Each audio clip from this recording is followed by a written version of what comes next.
Кушумронская детская библиотека предлагает вашему вниманию обзор жизни и творчества Ибрай Алтынсарин, великий казахский педагог и просветитель. Посвящается 180-летию со дня рождения. Ибрай Алтынсарин – выдающийся казахский просветитель, педагог, новатор и организатор новых школ, этнограф, фольклорист, поэт, прозаик, переводчик. Родился 2 ноября 1841 года в ауле Жанбурчи Аракарагайской волости Николаевского уезда, ныне Костанайской области. После смерти отца он воспитывался в доме своего деда Балгажи Жанбурчина, одного из самых авторитетных пиев своего времени.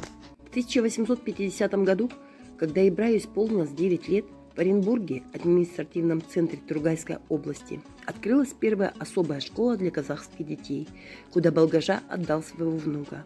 Одаренный, живой и прилежный, он с первых же дней школьной жизни резко выделялся среди своих сверстников. Преподаватели сразу обратили внимание на одаренного мальчика, который старательно воспринимал все, что ему объясняли, глубоко вникая в каждый изучаемый предмет. В 1857 году Ибрай Алтынсарин окончил школу и как лучший ученик получил похвальный отзыв. При распределении он был оставлен переводчиком правления Оренбургской губернии. 2 последующих года Ибрай Алтынсарин упорно самостоятельно занимается, значительно углубляя свои знания в области литературы, изучает историю своего народа. В 1860 году областное правление поручило ему открыть начальную школу для казахских детей в Оренбургском укреплении Тургай и назначило учителем русского языка.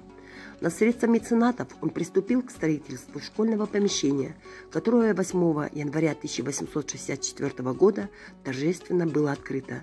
На учебу записалось 16 мальчиков. При школе был создан интернат. С этого момента начинается просветительская педагогическая деятельность Ибрая Алтынсарина. Наряду с этой деятельностью ему приходилось вести и другую работу. С 1868 по 1874 год Алтынсарин был делопроизводителем Тургайского управления, долгое время работал уездным судьей, помощником начальника уезда, а в отсутствие последнего выполнял его обязанности. И все же организаторские способности Алтынсарина, его талант педагога и просветителя полностью раскрылись в тот период, когда он занимал руководящие посты в системе народного образования. Сам Ибрай Алтынсарин писал 16 марта 1864 года. «Как голодный волк за барана взялся я горячо за обучение детей. И к крайнему моему удовольствию мальчики в эти какие-нибудь 4-3 месяца научились читать и даже писать. Словом, надеюсь, что эти молодцы в течение 4 лет по окончанию курса будут говорить порядочно и узнают кое-что. Стараюсь всеми силами, чтобы подействовать еще и на их нравственность». В 1879 году Алтынсарин получил назначение на должность инспектора школ Тургайской области. В этой должности проработал до конца своей жизни. Выдающаяся историческая заслуга Ибрая Алтынсарина заключается в том, что по его инициативе при самом непосредственном его участии была создана в Казахстане сеть народных светских школ. При жизни ему удалось открыть 4 двухклассных центральных русско-киргизских училища, 1 ремесленное училище, 1 женское училище, 5 волостных школ, 2 училища для детей русских поселян. Школы им созданные после его смерти продолжали существовать. Много труда вложил Ибрай Алтынсарин в дело подготовки учителей для начальных школ в крае, прежде всего из казахов. По его инициативе была открыта учительская школа в городе Троицке, немного позже переведена в город Оренбург.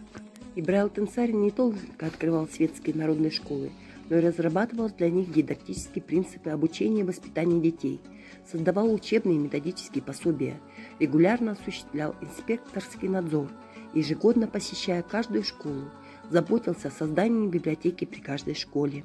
Около 3 лет потратил на разработку казахского алфавита на основе русской графики.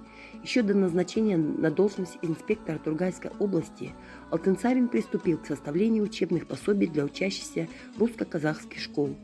В 1879 году вышли в свет 2 учебных пособия «Киргизская хрестоматия», «Начальное руководство к обучению киргизов русскому языку».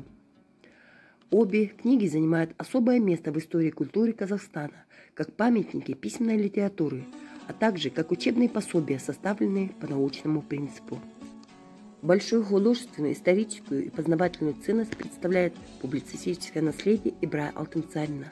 Основную его часть составляет переписка казахского просветителя с русскими друзьями, учителями и различного ранга представителями народного образования. Ибрай Алтынсарин занимался переводами, плодотворно трудился для развития национальной литературы и культуры в области формирования казахского литературного языка.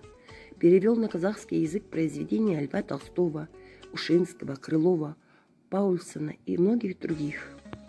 В своих маленьких рассказах Ибрай Алтынсарин сумел поставить серьезные проблемы общественной жизни. Под них показаны мрачные картины аула, невежество, от чего бывает плохо и другие. В других Кипчак Сетькул и сын Абая и сын бедняка ярко выражены общественная идеология, демократизм и народность самого автора. В 1883 году Ибрай Алтынсарин переехал в Николаевский Кустанайский уезд. В родном местечке Аракарагальской волости, в 3 километрах от города Кустаная, на сгибе реки Тобол, на островке, где имелось небольшое озеро, получившее впоследствии название Инспекторское, он построил дом, где жил и работал до самой смерти. Ибрай Алтынсарин скончался 17 июля 1889 года и был похоронен по казахскому обычаю при огромном стечении народа недалеко от своего дома на берегу Тобола, рядом с могилой отца. Перед смертью Алтынсарину было присвоено звание статского советника, что по тем временам соответствовало генерал-майору. Многосторонняя деятельность Ибрая Алтынсарина способствовала экономическому, культурному и духовному развитию казахского народа. Ибрай Алтынсарин является выдающимся просветителем, педагогом, писателем и общественным деятелем, внесшим большой вклад в дело приобщения казахов к передовой демократической культуре. Уважаемые читатели, в Кушмурунской детской библиотеке оформлена выставка «Имен немеркнущая память». Один из разделов выставки посвящен Ибраю Алтынсарину. Предлагаем вам познакомиться с произведениями великого казахского педагога-просветителя. Спасибо за внимание.